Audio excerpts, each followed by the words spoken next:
extremism continues to pose a significant global threat.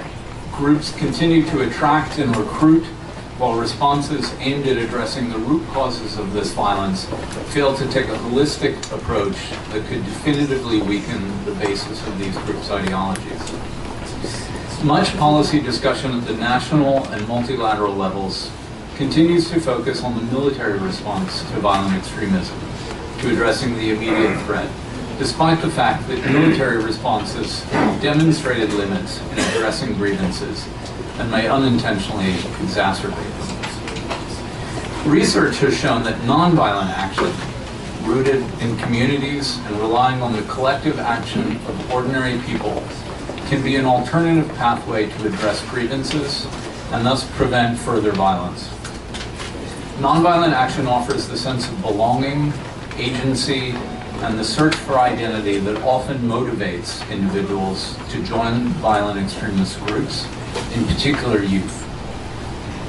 Today's event aims to shed light on nonviolent action by looking at the factors, including neuroscience-related factors, behind the choices individuals make in pursuit of divergent paths. We'll also discuss how policymakers can better support individuals and groups working through nonviolent action to address drivers of violent extremism at the grassroots level. To help us further our understanding of the potential of nonviolent action, we've gathered a distinguished panel here today. Before I turn to the panel, I'd like to give the floor to the Deputy Permanent Representative of Norway, Mari Skara, and take this opportunity to thank Norway for its continuous support to IPI.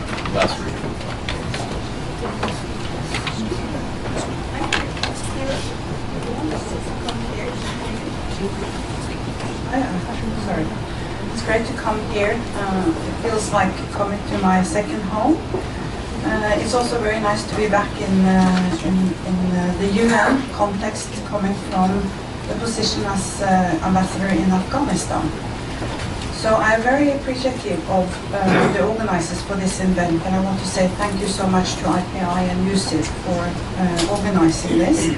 I also want to say thank you to the participants, the panelists, for what they are about to share with us. I'm really looking forward to hearing your presentations and also listening to the debate.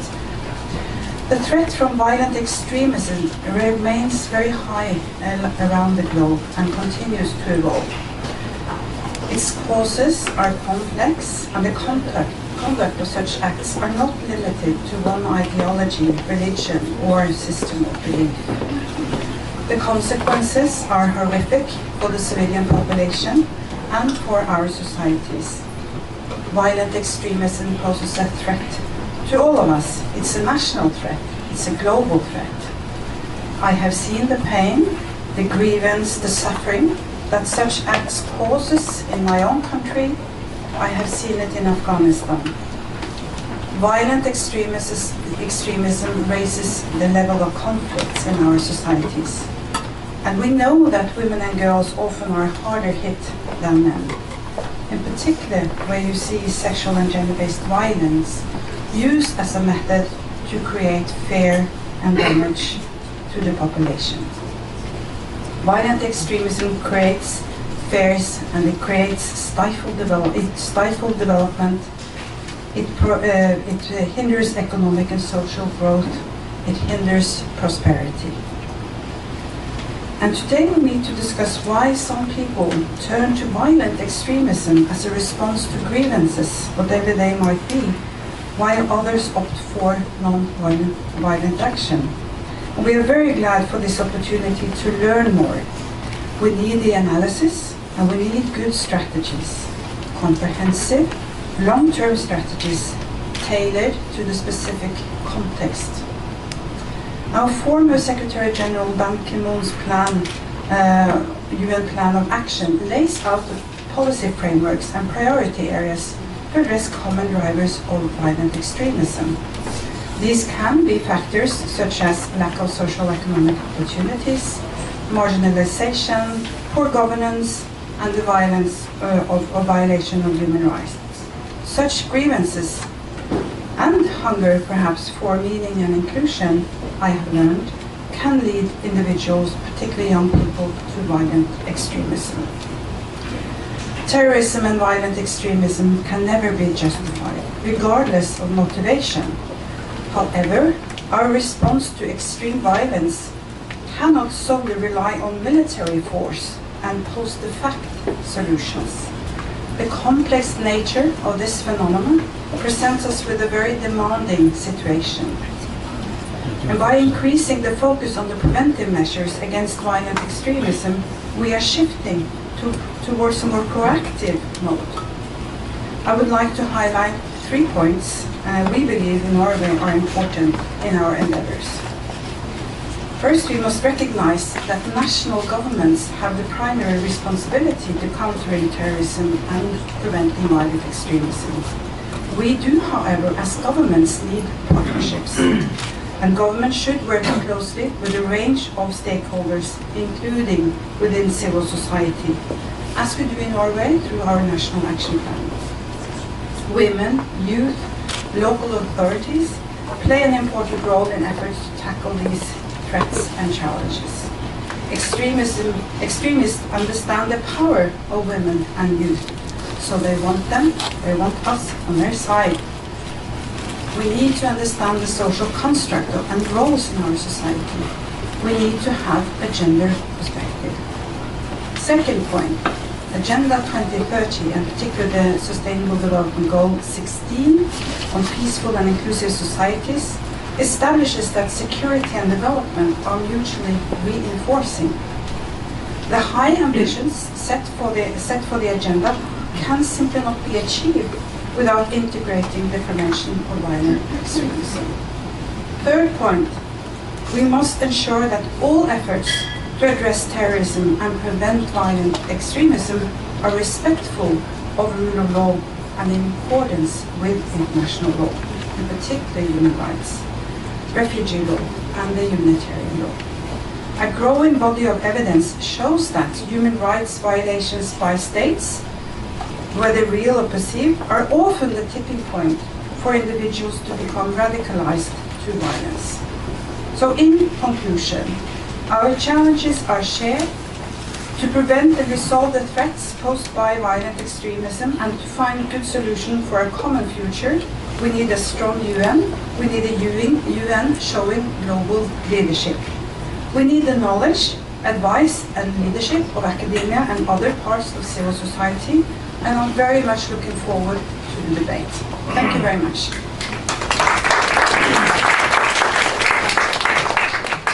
Thanks very much, Ambassador. Let me now introduce our panel. So, to my immediate left, Noella Richard is the Youth Global Program Manager at UNDP's Bureau for Policy and Program Support, Governance and Peacebuilding Cluster, and Michael Nikinchuk, Senior Researcher at the Beyond Conflict Innovation Lab for Neuroscience and Social Conflict. Then to my immediate right, Dr. Nilofer Saki, Lecturer of Global Conflict Analysis and Resolution at George Mason University, and Dr. Maria Stephan, USIP's Director of Program on Nonviolent Action. After the panel discussion, we'll have a question and answer, and then I'm going to invite Leanne Erker, who's Director of USIP's Countering Violent Extremism Program, to make closing remarks. So with that, let me now turn to you, Noella, to kick us off and to talk about the UN's perspective on countering violent extremism, in particular youth. Thank you very much. Good afternoon, Excellencies, colleagues, ladies and gentlemen. Let me thank IPI and USIP for inviting UNDP, the United Nations Development Program, to join this event. I'm delighted to be on this panel with you, in particular as the demand for development-oriented PV response has really increased and boomed actually over the past years. And since we've just recently completed a new research called Frontlines on the positive role of young people in preventing violent extremism, with the generous support by the government of Norway through our Oslo Governance Center. I'm also excited to be part of this conversation a few months after the launch of two important studies and frameworks, the missing piece on youth, peace and security, the independent study mandated by the Security Council Resolution 2250, and the new UN Youth Strategy, Youth 2030, which both, I think, need to inform our discussions and actions when it comes to meaningfully engaging youth as we move forward, including in the context of PVE. So my brief remarks will focus on UNDP's approach to PVE through development solutions, and some examples of partnerships with young women and young men seen as positive agents of change in the context of PVE. So why do we focus on development solutions? Violent extremism, we know, is often a reaction to a perceived failure in development by specific social groups, by specific communities that may have suffered inequalities, often in addition to facing multiple cycles of violence and poverty. So these horizontal inequalities, injustice, socioeconomic exclusion, distrust to the government, together really create the perfect storm generally for recruitment and for violent extremism. We also know, and that was mentioned already, that we will not win that battle only with security measures, and certainly not just with hardline security approaches. The contrary, this has often fueled violent extremist activities. I will refer to the UNDP Journey to Extremism in Africa study that you may have seen. It, for instance, showed that 71% of the recruits say that government action, most often the killing or arrest of a family member or a friend, actually was the tipping point that made them decide to join a violent extremist group. So we really believe that security measures must be complemented with multidisciplinary approaches to prevention. It has to be anchored in tolerance, in political and economic empowerment, and really address inequalities and marginalization of all, and particularly young people, who often represent the vast majority of the population of the countries we're talking about, that often are targeted for recruitment, and nonetheless also represent the groups that are at the forefront of the prevention of violent extremism as well. So that means that clearly the respect and the promotion for diversity, for inclusivity, for human rights has to be at the heart of our action. And to make that happen, definitely need to partner with women's organizations, with youth organizations, movements, and networks as champions. On youth empowerment specifically, we have begun, I would say, by challenging a number of assumptions about the role that young people play. Even though the young age of many of the recruits and perpetrators have placed them at the center of this phenomenon, it's important to remember that only a minuscule fraction of the world's young people will ever be interested in joining violent groups or will be engaged with these movements. And we often forget that, and often, in a way, are ourselves victim to some kind of policy panics, as the lead author of the Youth, Peace and Security study mentioned. So not only are young people commonly the victims of various forms of violence, they're also the victims of the response, of the collateral damage related to the spread of intolerance, related to surveillance, related to the intimidation, really, in multiple forms, in spaces of recreation, in spaces for civic engagement. So what we do is try to nurture youth-led activism and really emphasize the importance of enhancing youth positive resilience. It's important to remember as well that young people that want to make a difference and are engaged with activism very often work in difficult conditions, very often for free, very often in unstable environments, and are facing the full spectrum of the root causes, really, of violent extremism themselves. What is really interesting is that young people are already at the heart of the response in a number of areas: in education, in media, in supporting advocacy campaigns, not just online but also offline ones, in mobilizing university students, in contributing to research. So So we certainly see a good momentum now with all these different frameworks converging to emphasizing the importance of youth agency as a great opportunity. I will simply, before concluding, give you some examples of our field work in countries with emerging risks of extremism and radicalization leading to violence and terrorism, such as Central Asia, East and South Asia, the Caribbean. UNDP focuses on breaking the cycle of violent extremism by promoting social participation, economic inclusion, by sponsoring activities of cross-border cooperation. In Kenya, UNDP has been working with young people from communities affected either as epicenter or spillover areas of violent extremism. These efforts to prevent violent extremism involved community awareness campaigns with 27 universities, 2,000 young people from 30 different communities who either were victims of violence or have been identified as at risk of recruitment. In Sudan, we recently launched a space called a youth breathing space, where young people can, in a way, exchange on their experiences, have a local space for safe dialogue, and promote their own agency and their role in social cohesion in their community. In Bangladesh, we promote young people's digital literacy, their ability to spot fake news, to become more digitally aware online. I'm almost concluding. And the last example, in Asia Pacific, it's a very recent partnership that will be formally launched in mid-November, a partnership with YouTube's Creators for Change.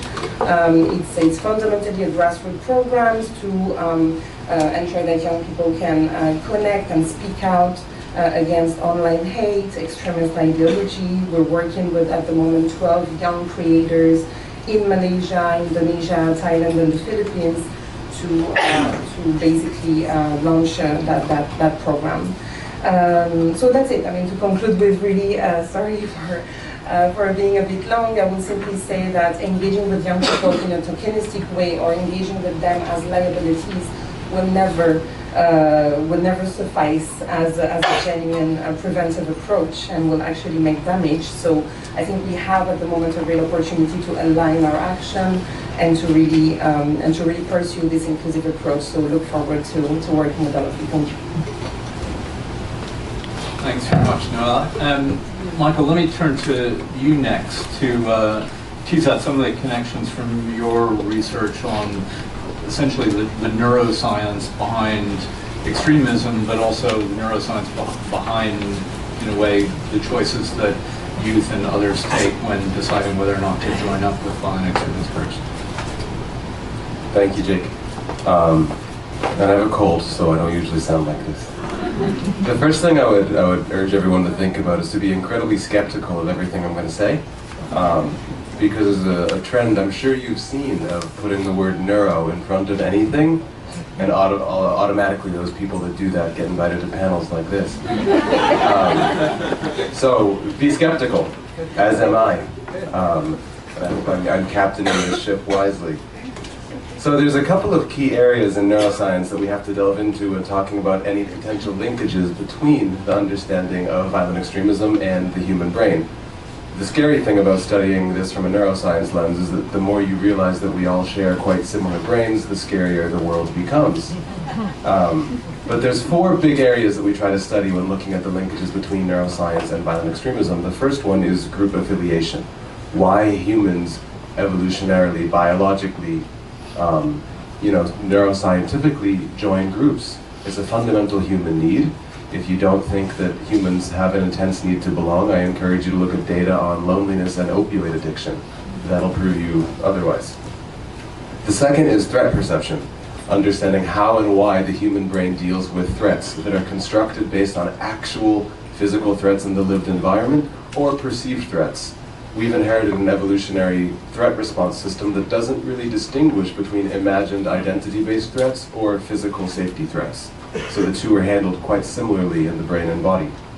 The third is intergroup cognition, understanding that when you combine A and B, when you combine the need to belong and a high propensity for understanding and feeling threatened, it really affects how groups perceive each other. If you're from a threatened group, it's naturally going to affect how you perceive and actually process visually members of outgroups. And the last one, and I put this sort of tangentially because it's related and sort of an undercurrent in all of this, is the role of mental health and trauma. That there's an anecdotally high link between early childhood trauma and participation in violent extremist organizations, and that should not be overlooked. Every extremist that I've met has had serious childhood wounds of some kind, whether it's a relationship with a parent, history of alcoholism, or other sort of, mental health challenge in their upbringing. Where you belong and what makes you feel threatened affects so many different systems in your body, all the way from how your eyes interpret scenes in the world around you.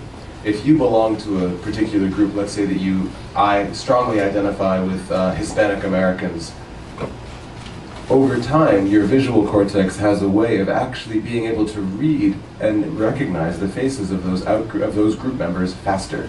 So where you belong affects how you process the visual world around you. It affects how you perceive other groups. Things like empathy and dehumanization are closely tied to where you have decided to affiliate yourself or what affiliative groups you were born into. And lastly, it affects your physiology. Where you belong and what makes you feel threatened affects the speed with which your sweat glands open and close in response to different threatening stimuli in your environment. There was a landmark study in the Netherlands not that long ago where they put kind of racist white Dutch people in a immersive reality chamber and had them interact in this virtual reality environment with stereotypically Muslim-looking faces. And they noticed a tremendous difference with those who identified more strongly with Dutch Christian culture and the speed with which their sweat glands opened in response to those Muslim faces and the rate of their heart as assessed by wearing a Fitbit. So in general, this is the chemical symbol for oxytocin, that's nerdy. But the degree to which you belong or perceive that you belong to any given identity group, like I said, affects the speed with which you recognize faces of in and out group members. It affects how you perceive physical attributes of those that are from your group. Generally, if you feel a strong sense of power in the group that you belong to, and you're asked to draw the human form of the stereotypical group member, you're going to notice a height difference. You're going to notice a musculature difference. You're going to notice a width difference in the body that people draw, that young people draw, when drawing members of their in-groups versus those of out-groups who are often drawn as weak, as shorter, as thinner. You're going to notice certain interesting phenomena around intergroup dehumanization, of failing to consider the humanity or the mind and mental capacities of other groups. You'll notice a change in intergroup cooperation when groups feel threatened and trust each other more, and you can induce this, fun fact, by giving some intranasal oxytocin to groups of business school students. When you create groups artificially or in a natural environment and then you make them feel a high sense of trust with each other, you actually will notice that when you then make them threatened, so tightly knit group, highly trusting group, introduce the paradigm of threat, all of a sudden their willingness to cooperate across group lines plummets. And that's documented across studies. And you'll also notice in a context of both strong intra-group trust and perceived threat, that the quality of intra-group decision-making, of efficacious decisions among group members, skyrockets. And lastly, in the context of perceived threat to an in-group, you'll notice a tremendous consolidation of norms, radicalization of norms, if you will. And you see this in violent and non-violent movements alike. When a group's identity is in any way threatened, there's generally a consolidation of norms and shrinking of norms around a few core concepts that then signal this is who you have to be. And any deviation from that risks being ostracized from the group. And again, these systems that we have are quite ancient. So what is the worst thing that could possibly happen in the time of threat if you're a gazelle, if you're a chimp, if you're any social species? You're by yourself because you'll be dead. So the human brain and body tend to avoid that potential ostracism at all costs, even if it means giving up ethical values and norms that were once considered dear. So to summarize all of that, we have to look at this in the context of threatened identities. And this is something that can happen for both violent groups and even non-violent groups, because in some ways a sense of injustice, of grievance, is a threat. It's a threat often induced vis-a-vis a group that has a higher level of power, as was just mentioned in the context of perceived injustice being a form of threat to a group, because this is often done by a governing body. So When in the context of threatened identities, you notice a strong increase in an individual's affiliative needs. So a need to belong tends to increase when there's a sense of threat in the environment. That makes sense. But as does prejudice for non-group members, as does norm conformity within the group, and physiological arousal or stimulation to outgroup members. So your amygdala will fire faster the more that you feel threatened in the presence of outgroup members. And in that context as well, you'll notice a decline in executive function, which includes things like short-term working memory, analytical reasoning, higher order cognition. You'll also notice a decrease in positive attitudes, so an arrival of negative attitudes on the intergroup landscape, a decrease in intergroup cooperation, and in those behaviors.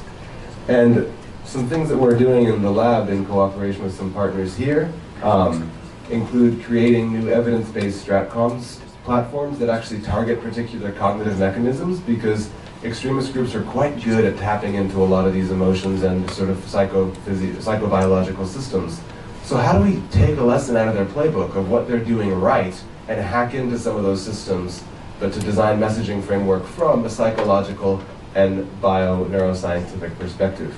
The second, and this shout out to USIP here for working on this with us, comparing group cohesion and biopsychosocial indicators in violent versus non-violent groups, because the two can potentially fill very, very similar evolutionary needs around belonging, meaning, significance, status, but there's a key difference when you put a gun in someone's hand and when you don't. And we're very, very bad and not creative at designing non-violent interventions that facilitate group cohesion, but that also imbue a sense of meaning or confer a sense of meaning. It's easier to make change when you have an AK-47 than if you're picking up trash, right? And I've seen this in the case in Jordan, in the push for volunteerism, which is never going to be an antidote to violent extremism because it's not agency conferring and it doesn't actually lead to change. But the question is, from a neuroscientific lens, what are the design principles that you need to incorporate into nonviolent movements to ensure that they are meeting some of the same needs that are being currently met by membership or acquisition into violent extremist organizations? And lastly, what is the role of trauma and shame in promoting affiliative tendencies and increasing young people's need to achieve change by violent means? There's a strong increase in trend in neuroscience in studying the phenomenon of shame. It tends to dramatically decrease oxytocin in the blood, which means that your need for affiliation will increase, but you'll at the same time tend to self-isolate. So we're trying to see how do you work around that in giving people positive outlets for belonging and meaning in the context of having experienced shame and or mental health challenges. Thanks very much, Michael. It's rare that up on this podium we have high science and humor on a very serious subject, so very well done. I want to now segue to you, Maria. Michael's last slide actually talks about the sort of branching point between violent action and nonviolent action. So if you could talk a bit more about nonviolent action as a possible alternative.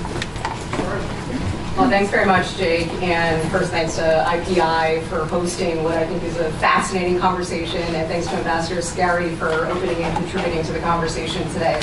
And I don't quite have, Mike's skills in humor and bringing the science together, but I'll do my best to keep it lively. Building very much on Mike's point about kind of the ways in which kind of nonviolent action and nonviolent movements can serve many of the same psychosocial needs that youth and others have compared to violent extremist groups, I think is at the heart of the message and the power of thinking about nonviolent resistance, people power movements, and how they can serve as an antidote to violent extremism.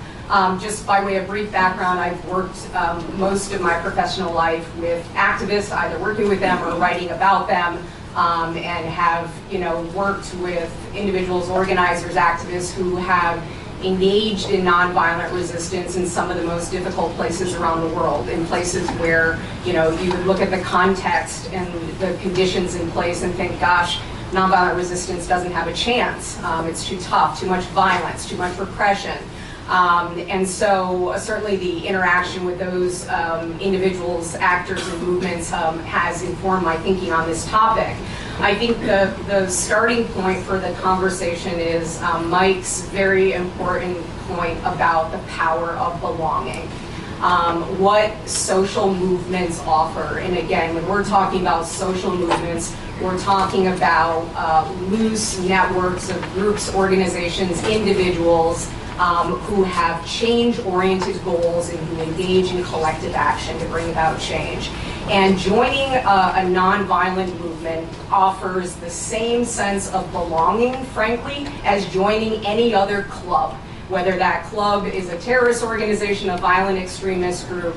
And so there's been some interesting research that has been done, group dynamics theory and others. Tina Rosenberg has written a fascinating book called Join the Club, and she studied why individuals in Serbia, in the youth-led movement, and other places join movements, and it was often because their friends joined. Participating in nonviolent action is a very social activity, and so the idea of joining a movement, participating in tactics, sometimes that are higher risk, so that allow young people, others to, kind of meet their need for adrenaline in certain cases, be part of interesting activity, clever tactics that sometimes involve humor, sometimes involve risk, but always involve participating with others in collective action, I think fulfills a very, very important psychosocial role. And also, so the difference in some cases between joining, say, a sports club or another organization in the community is that what nonviolent resistance is about is having the agency to bring about change. And so by virtue of joining a nonviolent movement, you are kind of engaging in activity that is bringing about changes in your society and shifting power. And that is very, very appealing to people who often have lived under conditions where they believe they have no power. So joining movements, being able to realize and find power and agency, I think is one of the most compelling reasons why it is such an important piece of the puzzle of preventing violent extremism. Just to take one concrete example, and I know Nilüfer is going to talk about Afghanistan, but I'm thinking about the case of Burkina Faso. So a place that has experienced violent extremist attacks. 4 years ago in 2014, a social movement that was started by 4 reggae artists who were fed up with the level of corruption, violence, oppression in society, decided to come together and form a club, if you will, and engage others in a movement to challenge systemic corruption, bad governance in their society. So the name of the movement that they formed is called Belle Citoyenne, Citizens Broom. And so the musicians recruited youth, students, workers, others. They used the broom as a symbol of sweeping away corruption in their society and as a symbol of taking up a broom to clean the streets. So there was both resistance and voluntarism, community action, the constructive program, as Mahatma Gandhi referred to it. So this movement kind of drew on the best traditions of music, of culture, of the tradition from Sankara, of revolution, to mobilize the population to challenge the president when he attempted to extend his mandate against the Constitution. And they succeeded. So they forced the President Compaoré to step down from power without the threat or use of violence by mobilizing a mass participation and using all of these creative, active tactics. And so I think the power of participation in nonviolent social movements is what allows people who maybe grew up in rural areas, who never kind of experienced belonging, participating in anything in their lives, have the wherewithal to do leafleting, to join street theater, to join a protest or boycott. It gives people something to do, meaning, and be part of a moral mission to change their societies. And that's a powerful thing in contexts where extremist groups readily recruit individuals who have grievances but no other outlet to resist. So the kind of the third and final point I would raise has to do with effectiveness. So violent extremist leaders, terrorist organizations want young people and others to believe that the only way to effectively resist tyranny, injustices, corruption, exclusion, inequality is through armed resistance, through violence. You meet violence with counter-violence. You meet profound injustices with violence because it works. And fundamentally, we know and empirically that that is not the case. My colleague Erica Chenoweth and I collected data a few years ago on over 330 violent and non-violent campaigns over the course of history. These were campaigns challenging formidable, violent, repressive opponents, whether they were incumbent regimes, foreign military occupations. So the similar kinds of authoritarian contexts where you see young people kind of attracted to violent groups and extremist groups.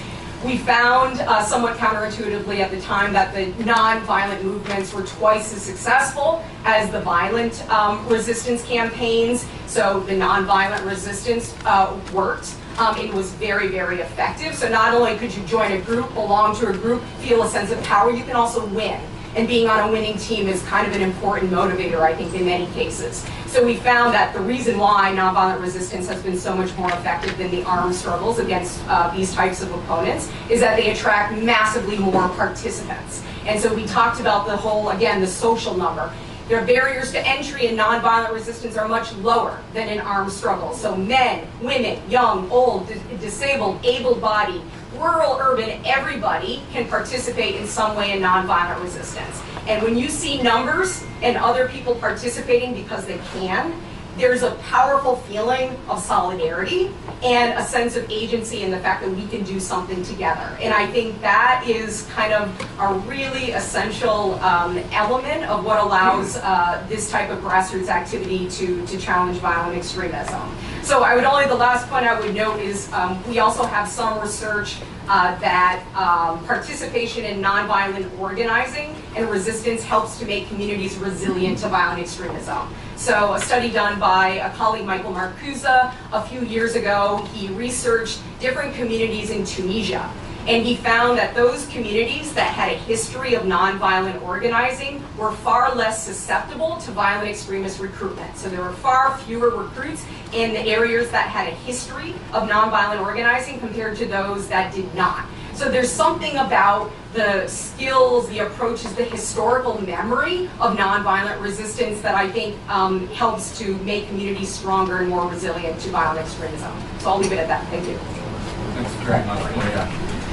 You started off by saying that oftentimes we see nonviolent action in places that, because of the level of violence, are some of the least likely places that one would expect to find it. And Nilüfer, you're going to talk about the emergence of a peace movement in Helmand, which traditionally has been one of the most violent, most affected by the Taliban and by the external military intervention in Afghanistan. So, please. Thank you, Jack, and I would like to thank you, IIP and the USIP for having me over here, and thank you all for being here. Let me be clear, I'm not, currently there's a peace process going on in Afghanistan, so I'm not highlighting on all aspects of the peace process, just the bottom approaches and people processes when it's happening. Before going to the Helmand peace movement, I would like to reflect a little bit on some of the causes of this peace protests since 2011 onwards, where it is marked as a peace process. So 2011 is actually a peace process started in Afghanistan, especially at the top level. One of the major, usually it's highlighted through many research and studies that grievances caused by the deprivation of material and non-material needs usually considered as a major cause of people's aggression, and that aggression make people fight. So, but in case of Afghanistan, I think that's reverse, because grievances prove to be positive rather than negative aspect. After 2011, soon after the Taliban regime, people started trusting the government, the new system, and they became so hopeful about the new administration in Afghanistan. So they started living life. They started focusing on living their daily life and focusing on education, economic growth, and usually there was a huge optimism around the country on the government of Afghanistan, on the future of Afghanistan. So, but that turned differently. So that trust of people that initiated after 2001 onwards, and that turned differently in from 2007 onwards. So, and it's exactly when the level of violence increased throughout the country. So from 2007 onwards, the violence increased, there was all kinds of insecurity around the country, and people, daily life, daily routine has been disturbed by that level of violence and different kinds of insecurity, not really a suicide bombing, but the criminal acts and various levels of insecurity around the country. That has reduced the level of trust of people from the government. And I believe that the grievances, and the frustration of people marked from that particular time where the level of insurgency or violence rise from 2007 onwards. So that actually caused some unpleasant movement initially, but then again the situation calmed down. So in 2011, when the peace process started, and people were expecting that, okay, now the insurgency is going to be resolved, and there will be another scenario for the political settlement. They started hoping again that things would turn different, which did not happen that way. And again, the high level of insecurity made people frustrated, aggressive, and they started demanding government of Afghanistan for security measures. So throughout the country and different provinces, we have seen small protests happening. People were organizing themselves. They were at the community level. They were talking about all the atrocities which were happening at the provinces. So there were some small organic movement based on the sense of insecurity that they felt in their communities. That, though it wasn't very effective, but at least it was an initiation of a smaller organic movement that we have seen throughout the country, especially in some provinces where the people were a little bit aware about what's happening around them. So, so the demand that people had in that particular time is better security, and better security, because it was affecting their daily life, and they were not able to participate in the processes. In recent, just as a follow-up of what exactly happened recently, and in March of 2018, with the recent Helmand peace process, which started actually by a suicide attack in Helmand, which left behind 40 injuries and many killed. So a group of 8 people organized, 8 young individuals organized themselves who said enough is enough. And their message of enough of war is because of that high level of violence that has been happening since 2009 that I have mentioned as a background till now. So now that enough of war slogan that this 8 people brought, that we are done with violence, we want peace and we want security. So, and the group joined these 8 people because they had experienced the same stories. They have some of them, based on recent interviews that I have been following, some of them lost their family members, parents, and this suicide attacks, or brothers and sisters, and some of them lost their children. So they joined these 8 people actually based on shared stories. So, and shared stories of a high level of violence that all of them were reflecting on and echoing each other. So the movement, so major causes, based on, again, interviews of media with this protest movement and leadership, there are few causes that has been highlighted why others joined them and why they started that particular move for the change, or to challenge the government and the Taliban and to force them for some kind of reconciliation. So the first one is people's perception of being victim of violence. So they thought that now they are the victims. It's no more the elite or the carbon level political elite who are the victim of this process. It's we as people who are the victim of this process, of this peace process in Afghanistan. Whatever is happening, you guys are doing in Kabul as a government official or Taliban leadership, you guys are not the victims. So it's we as people. We are the grassroots. We are the victim. And the second major thing that came out of the interviews with this group is government and ability to in peace process and also to maintain security. So they were raising issues that whatever peace process is happening, first we are the victims, secondly government is unable to provide us security. That's why we are facing the consequences. What it was mentioned in the slides, the threat perception of this individual. That okay, now people have died, it's next is after. So we will die also. Their life is threatened now. So many of them joined even when the group started moving from Helmand to northern Afghanistan, and shopkeepers joined them. People from all sectors of life joined them. So I was reading interviews before coming here that some of them said, well, my cousin was killed and this suicide attack, so next is my turn. So I'm going to be with you. So the people joined from other provinces because there's a threat that they felt to their life and to their physical security and made them join the movement. So threat perception and victims perception are two major elements highlighted from many of these interviews with this protestant. The second one that some of these interviews from other provinces while joining them highlighted, seeing no change in their life conditions.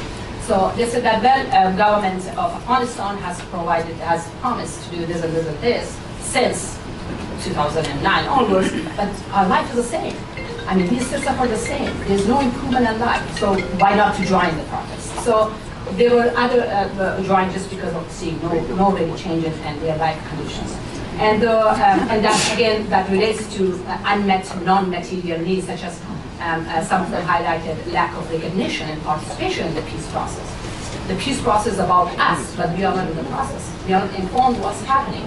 And it's just happening at the capital, certain elites are involved, and we people, we even don't know what's happening. So lack of recognition and participation in the peace process overall made some of the people from other provinces join the group. By the way, just to highlight that every province in Afghanistan has its own understanding of violence and some understanding of peace even.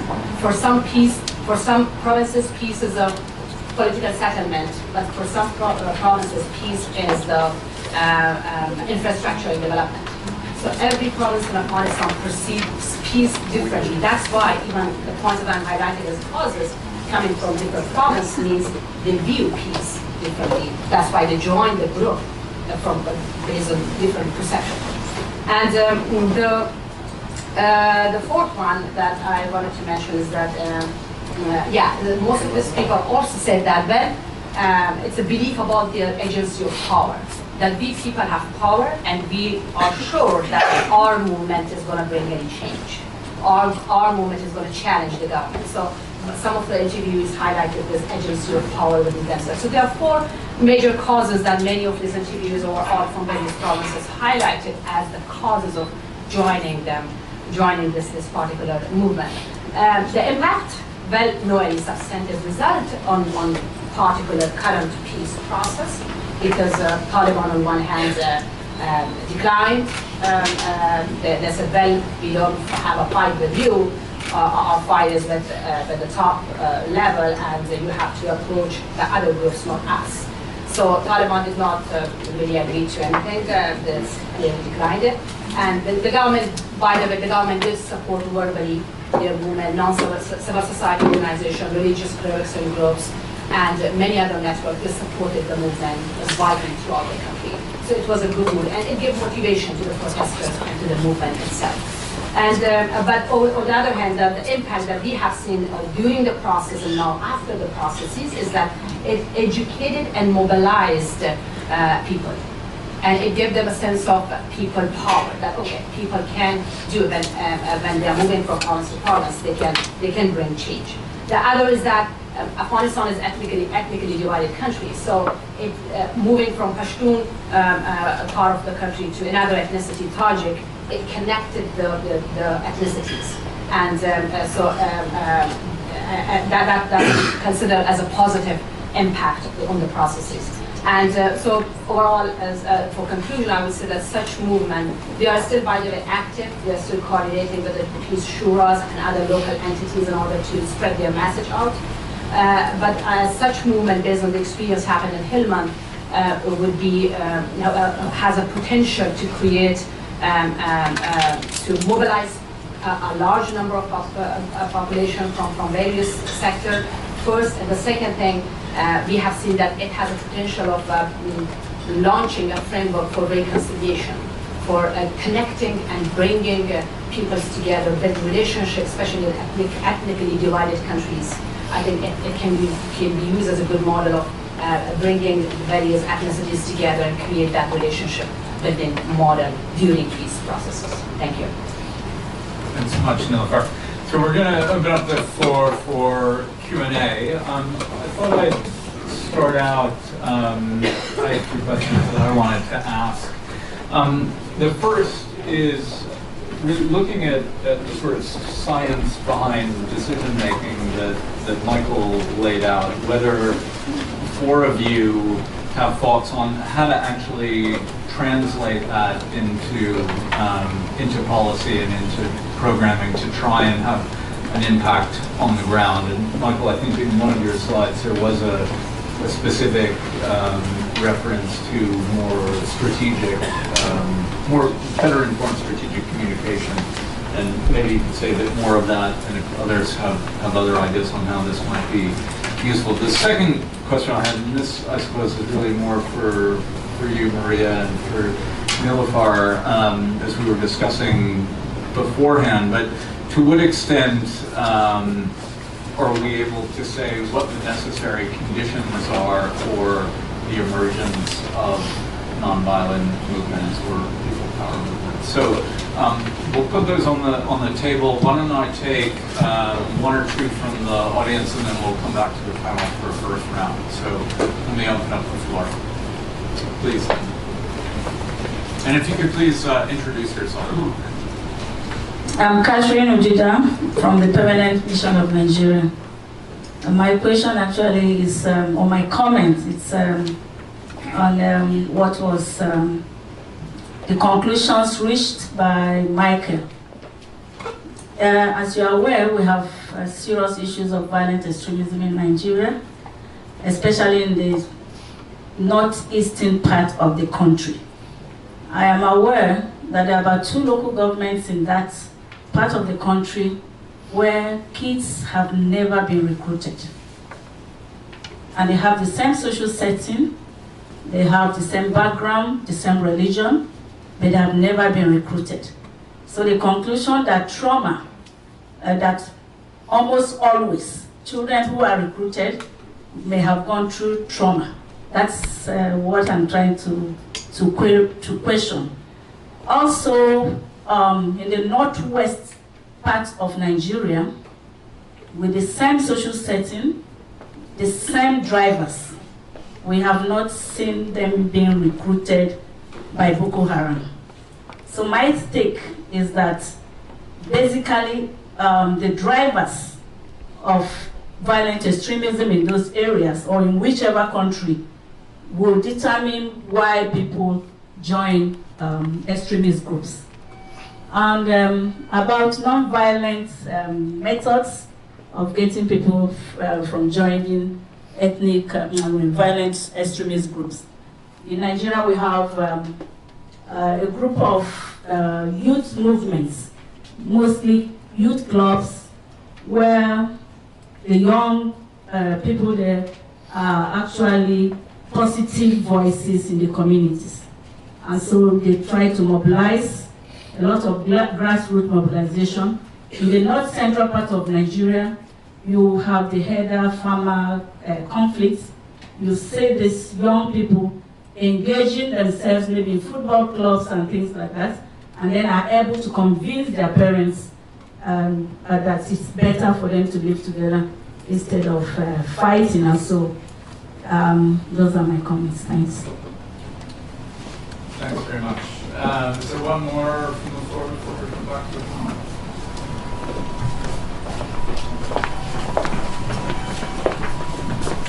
Thank you, all, Mr. IPI. Thank you for all your work. My name is Joanna Meyer. During the GA, I went to a meeting at the African Union on Lake Chad and the SDGs, and there was a gentleman there who has 2 PhDs in neurology, and with his colleagues, he's invented all these different machines that can work on PTSD or decreasing the effects of Alzheimer's, any kind of brain trauma. However they have managed it, they have created these different machines. And so I'm wondering if your group knows about them, or if this level of science is being used in the rehabilitation or any segment of how to get us from there to there. Thank you. All right, why don't we come back to the panel, maybe in the order of speaking, so if there's any particular questions or comments you want to Thank you. Thank you very much. I thought your presentation was really fascinating. It really,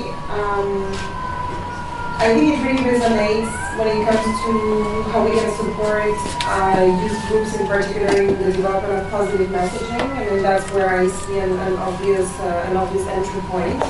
But also when it comes to creating the right conditions for a space to actually be safe. I mean, this understanding what these threats actually are, I think can be really useful, and we probably do not do enough, I mean, to include this scientific insight, so really interesting.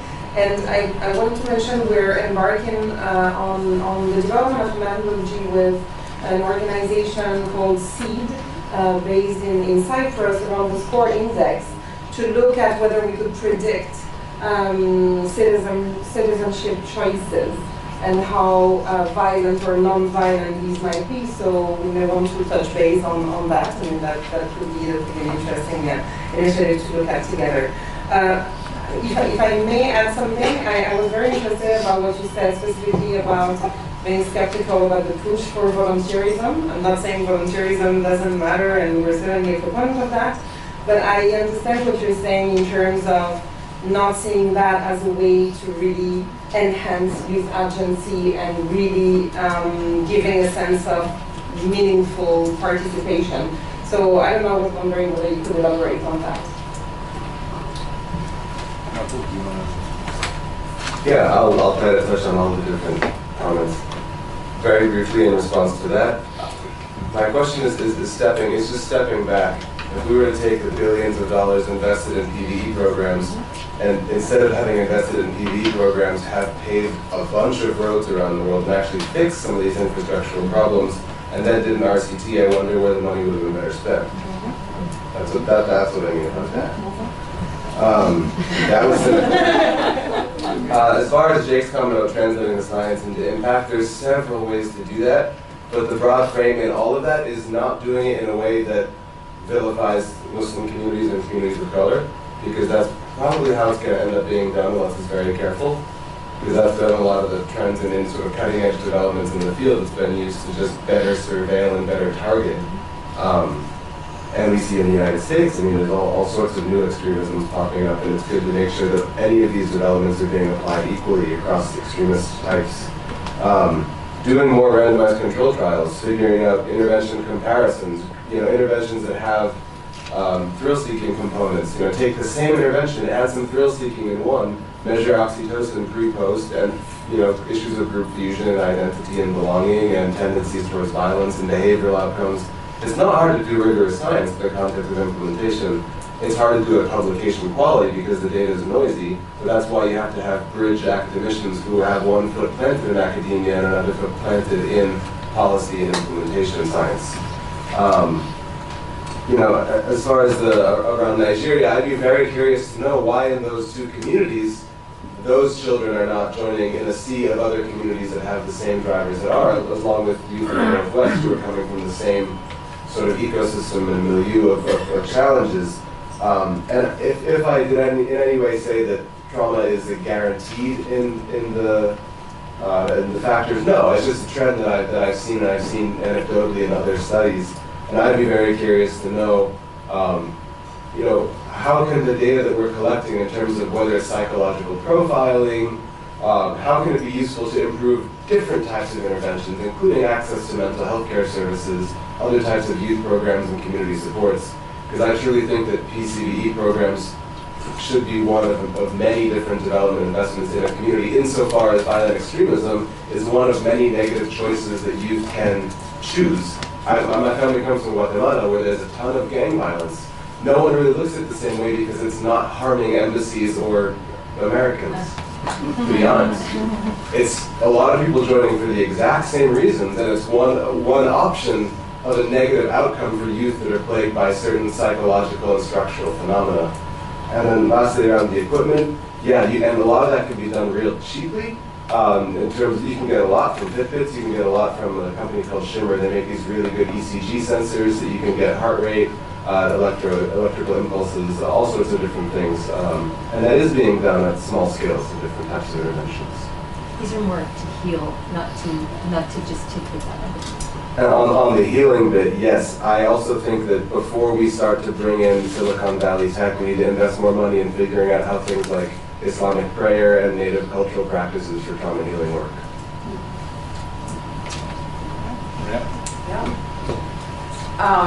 So on the question of how to translate this into policy and practice, I think if the focus is on prevention and really focusing on local ownership and local driving of solutions, taking kind of grassroots movements seriously is important to that conversation. And while I'm not an advocate of dumping a lot of money into movements, and because that can obviously disrupt them, undermine their legitimacy, authenticity, I do think that elevating the voices of those leading these movements is really important. Like having them be part of the policy conversations, whether it's those leading the peace movement in Helmand in Afghanistan, whether it's the Lucha members in DRC, whether it's the Valley Citoyen, just having them part of the conversation to offer a perspective on policy options is really important. We often go to the same 10 NGOs in any kind of society because they speak our language, they've got the right lingo, but activists and movement leaders may not speak the way we would expect, but they have an important story to convey.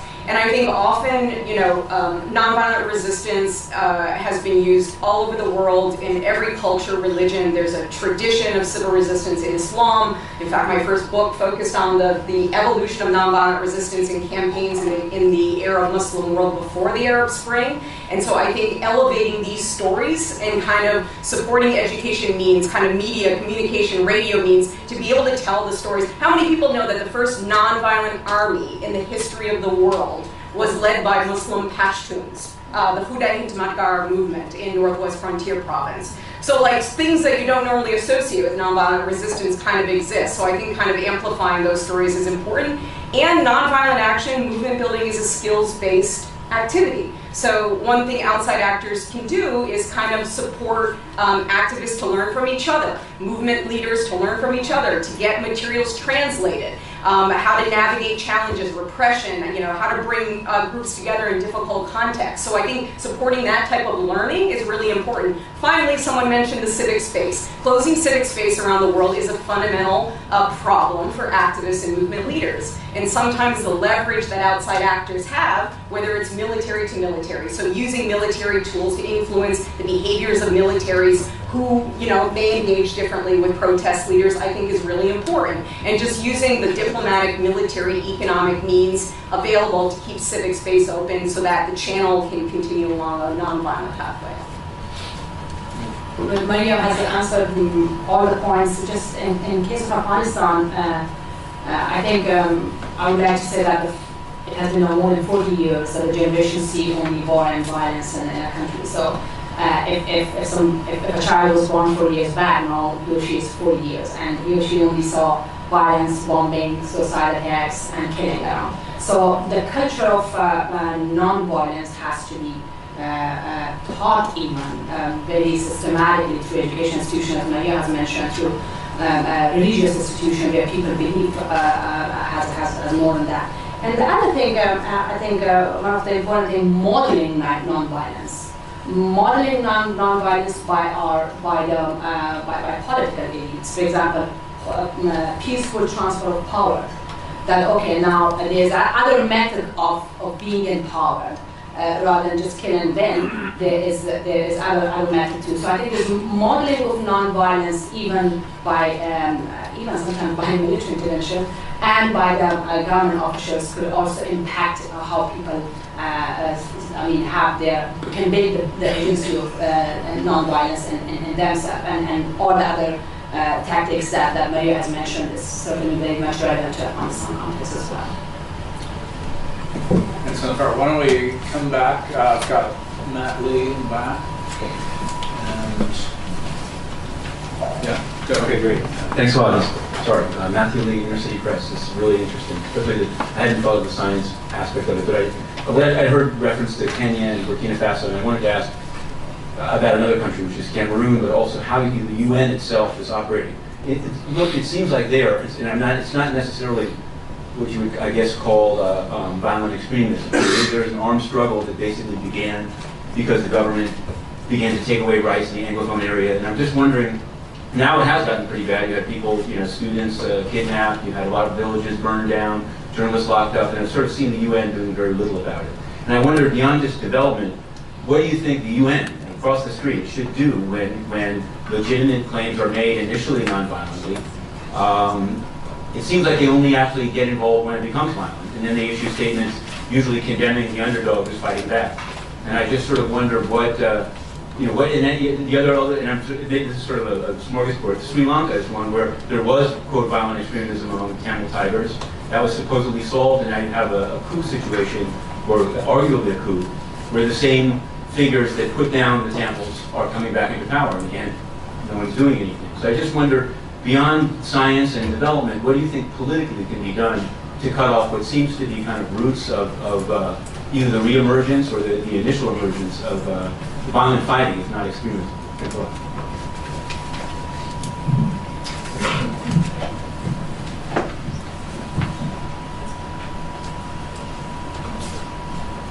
Hi, I'm Rizana from IPI, and I have two questions. First one for Michael. I was wondering if you could specify on which context your research was focusing on, because you mentioned Muslim stereotypes, etc., but I'm not sure I understood which exactly context your findings were based on.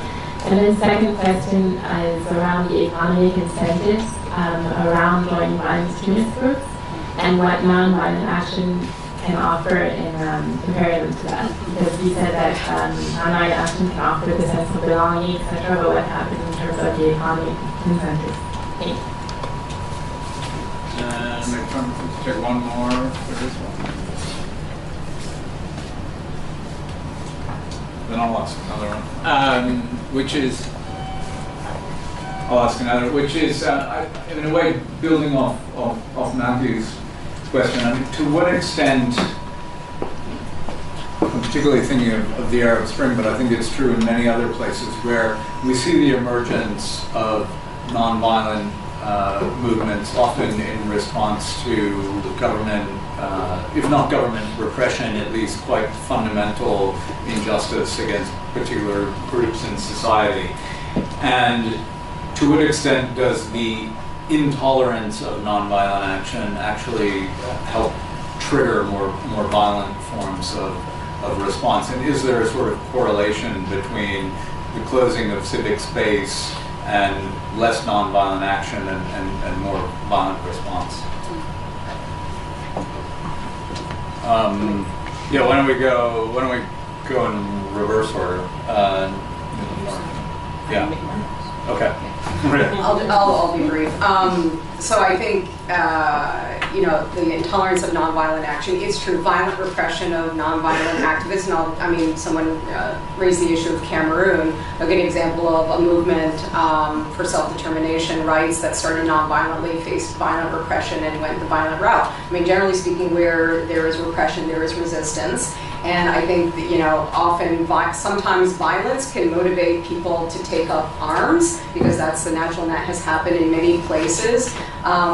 Sometimes, though, the use of violence against nonviolent protesters can create backfire against the perpetrator of violence and cause people to join more in nonviolent activities. So there's not a kind of a straightforward correlation between government repression and whether a movement goes violent or nonviolent. The data are pretty mixed on that front.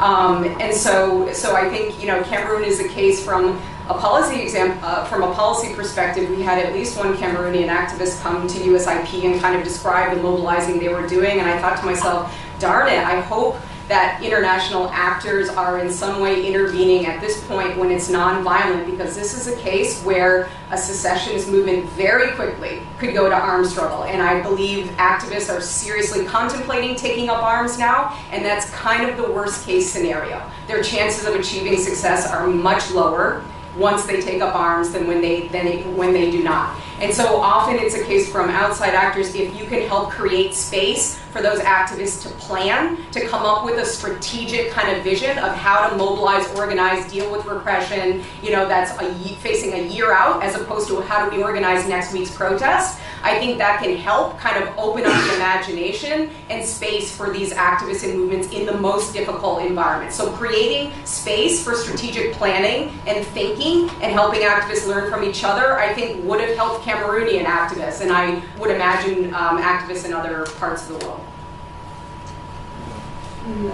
It reminds me of what happened at the end of 2017 with a couple of non-violent movements in Kabul, where the government repression or the government force actually either stopped the movement or turned the movement into violence, and killed a number of people from both sides, both from government forces and from the protesters themselves. So I think one of the mistakes that they have done in terms of their movement, I think that it was overall analyzed, was the geography of their movement, where they have allocated that protest, where they ran those protests. So as you have mentioned, in terms of strategic vision or direction, I think geography also matters. That where they are conducting those, especially if it's protests, where they are conducting those protests, and how government feel threatened at once, you know, that maybe their offices will be attacked or their authority will be undermined. So I think they should, if they have been more strategic in terms of being a little bit away from the center of the town or from the capital of the office's capital, I think they would not cause that force by the government, and which not stop or turn into violence their movement. So geography also does matter in terms of deciding about the strategic movement of their non-violence. Thank you. I really agree with all these points. I think we'll take the question on economic incentives. I think we've seen in the different studies in which we have interviewed also former members of violent extremist groups that economic incentive actually really doesn't come at the top. Which doesn't mean that you do not need to be able to have livelihoods and salary potentially, but really these economic incentives are far less important than the sense of belonging, the sense that you can actually influence policy making and be part of the solution.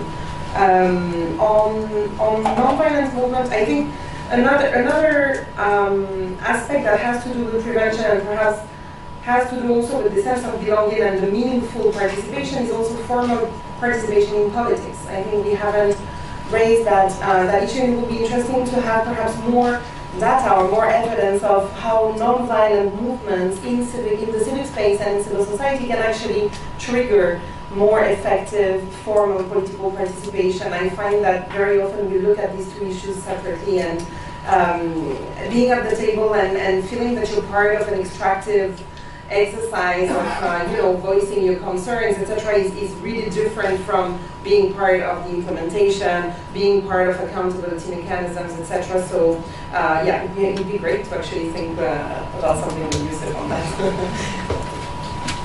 No problem. Just to mention, our research at the moment is being done in Jordan, Kenya, and the United States, and hopefully soon expanding to Burkina and Chad and Nigeria. Yeah, that was the only. I have a point about economic investment. In terms of economic incentives, I think, I don't know, I believe that is, especially in the context that I worked, particularly with this indigenous groups, I think that would damage the the movement, and that is not maybe it's a good thing, but it would certainly, because a couple of initiatives started during peace processes which had economic incentives for the participants to join the group, and it turned out to be very negative at the end. It turned to be, people hijacked the process. They were all political entities who came in the process and hijacked the entire movement. So it turned, and the different neighboring countries entered into the processes. So I think, at least in the context I worked, it proved to be negative rather than positive, while you put a strategy for economic incentives in such a non-violent movements. Can I just add something about what Maria was raising around support for activists, and in terms of the run-up to when things become violent? I think Matt brought up an important point there. That just an anecdote from Jordan, I was working with a young activist named Adam. He was a poet and a singer. And he was doing various NGO programs in the Nzapli camp. And he wrote some brilliant proposals to try to get some small seed funding to expand his Poetry of Resistance program, to try to teach other young Syrians about how you can leverage singing and songwriting and writing poetry as a form of maintaining your connection to the homeland while also speaking your mind about political developments or developments in the conflict. He could get zero support for any of that. And then 6 months later, I see him again after he had been through an intensive 2-week armed training program with the British on the Jordanian side of the Syrian border with the Free Syria Army. I mean, that's where he found support for something that wasn't his idea and was not a peaceful form of resistance. And that's not me taking a political stance. It's just saying we do invest disproportionately in certain people find support in certain types of movements more than they do in others. And so that's about how we set this up for people. Aha. All right. I have 2 questions here. When we start over here. Michael's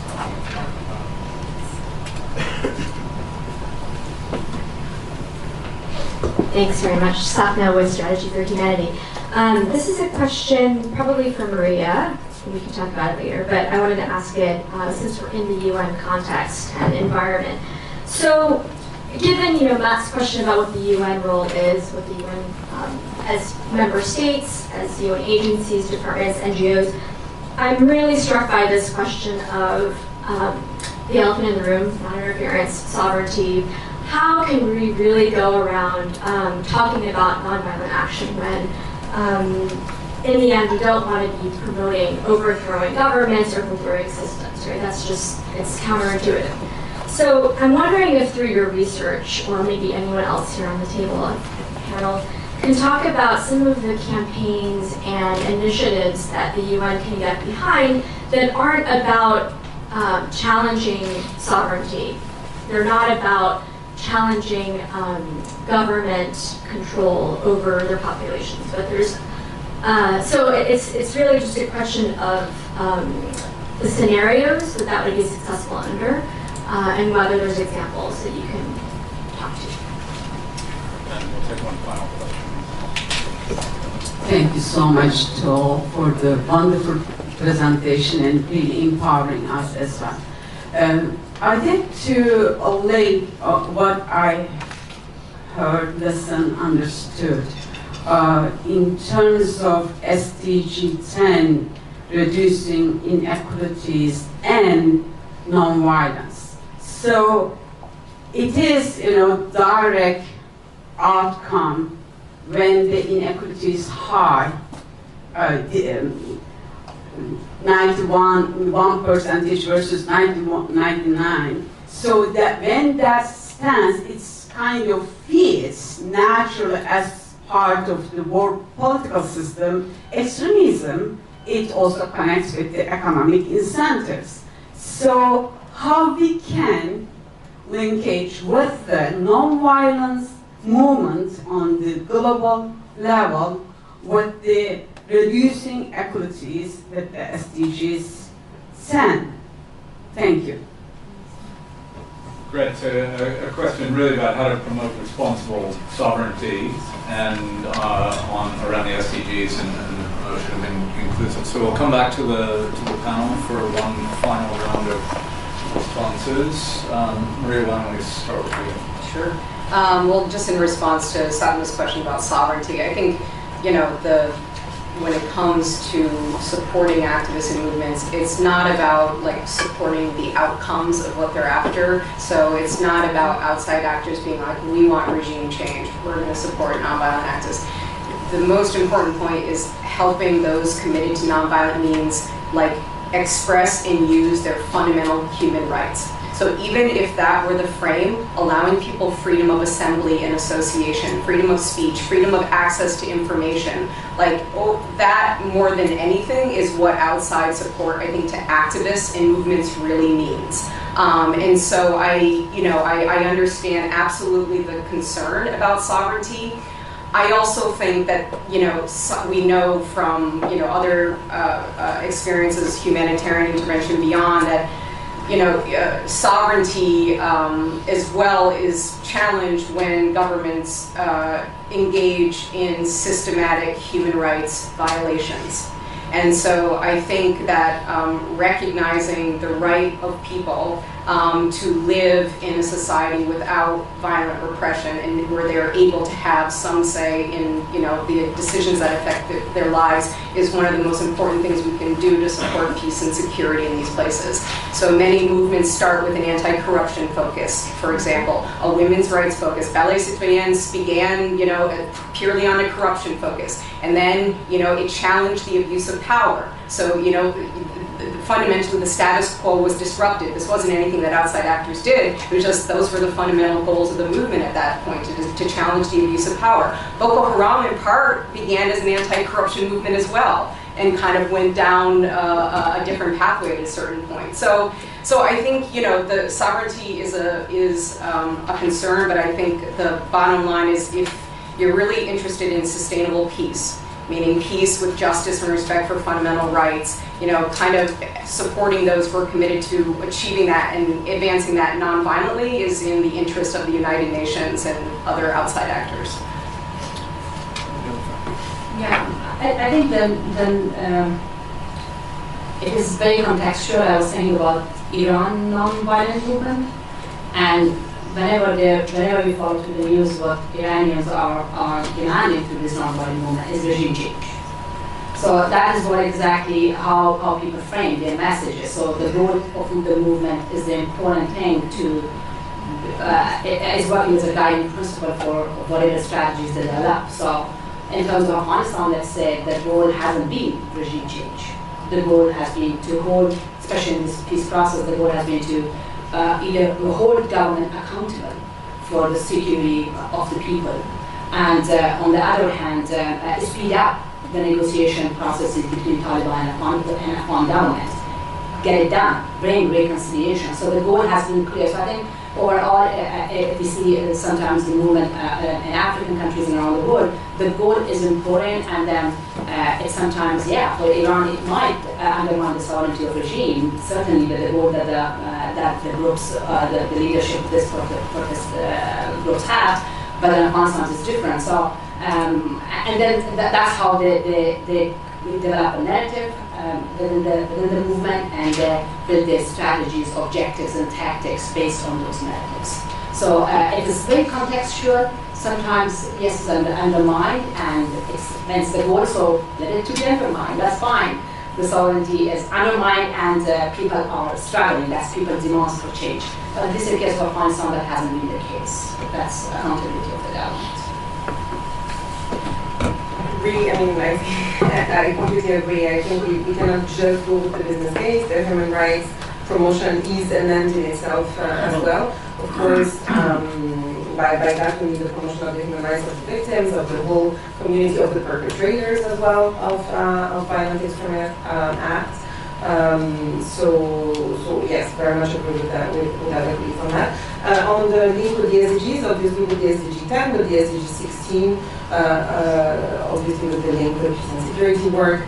There are many ways in which we can do that. I think involving non-violent movements and civil society movements in general, and youth groups in fleshing out, in lending the agenda at local level, in making sure that They can be part of the accountability mechanisms, of the review, of the monitoring, of the reporting here at the global level, at national level, etc. It's really key and something we support in a number of countries.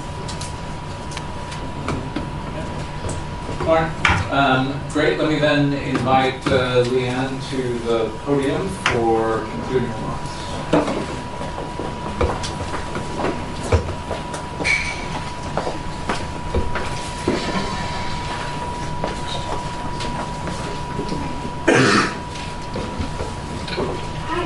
So first of all, thank you to IPI for hosting and moderating this extremely rich discussion. We've heard from the panelists from, I would say, very disparate angles, but very connected. And I hope that all of you have taken away some real common threads the way that I have. I think that there's a lot that's going to benefit policymakers and practitioners who are interested in a more comprehensive approach to both preventing violent extremism and promoting sustainable peace.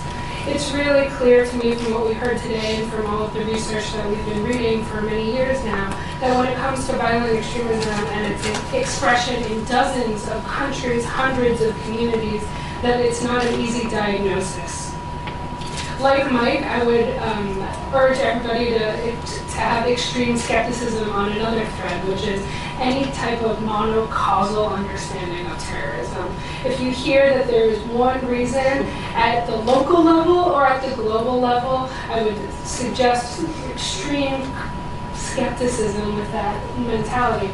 And that's because violent extremism at its core is an extremely human challenge.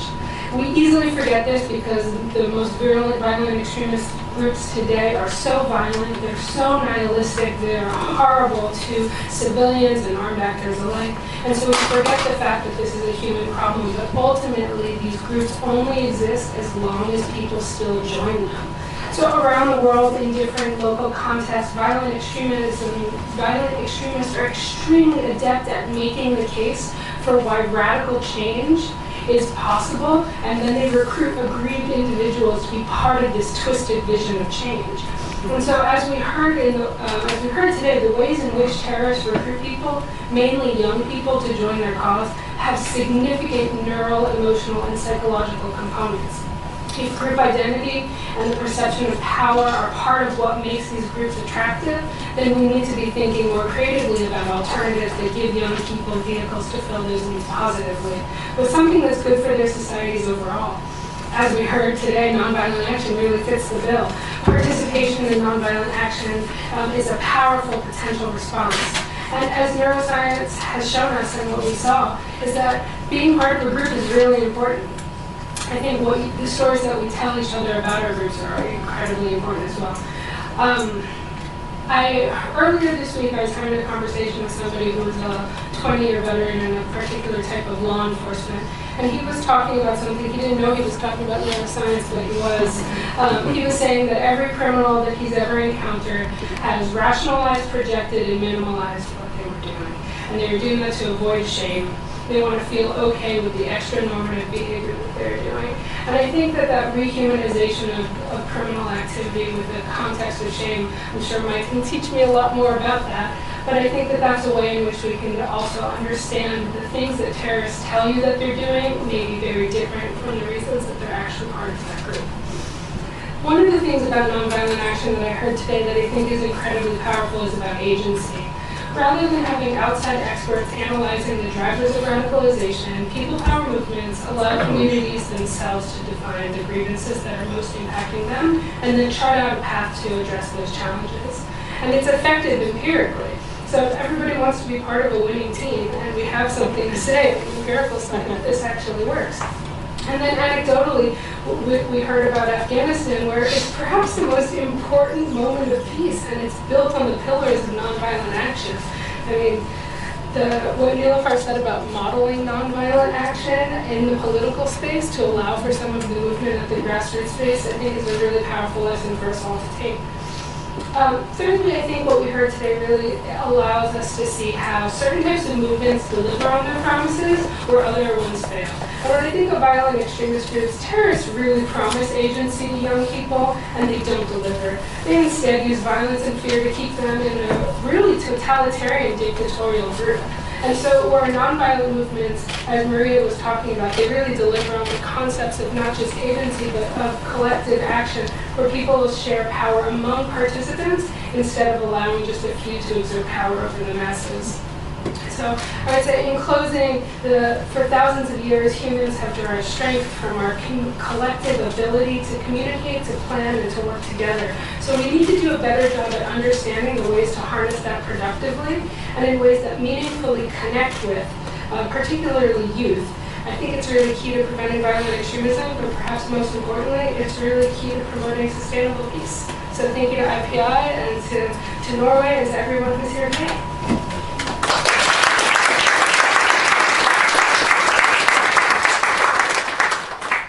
Thanks so much. Let me similarly again express my deep thanks to the government of Norway and to you, Mr. Skare. And please join me in once again thanking our panelists.